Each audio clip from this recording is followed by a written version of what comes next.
कान बांधावाजी. एक शब्द महत्वाचा आहे याच्यातला, देशभाषा. फारच महत्वाचा शब्द आहे की देशभाषा हो का मराठी. जसं आपण माहित आहे आपल्याला की ज्ञानेश्वरांनी गीतेचं तत्वज्ञान सोप्या मराठीमध्ये आणलं. आपल्या सगळ्यांना माहित आहे की जो ग्रंथ काही नेमक्या लोकांना उपलब्ध होता त्यांनी ज्ञानाचं भंडार फोडलं, सगळ्यांना सुकर केलं. हे सगळ्या महाराष्ट्राला माहित आहे. पण त्याही अगोदर 102 वर्ष अगोदर जो मराठीचा पहिला ग्रंथ विवेकसिंधू निर्माण झाला, तो निर्माण करणारी ही भूमी आहे आणि तो सुद्धा देशभाषेत, मराठी भाषेत.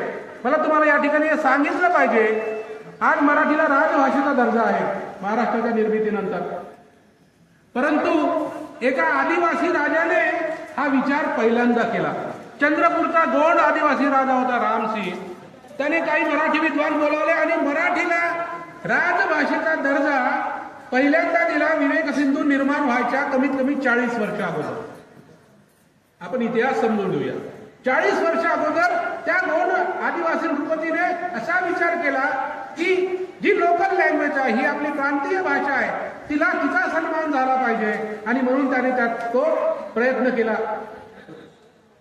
गोंड राजाने, एका गोंड आदिवासी राजाने मराठीला दिलेलं हे वरदान आहे, मराठीसाठी केलेलं एक काम आहे.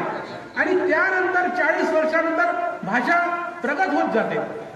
तर या ठिकाणी मराठीचा पहिला कवितेचा ग्रंथ विवेकसिंधूचं निर्माण झालं. आताच कौंडण्यपूरच्या मराठी विद्यापीठात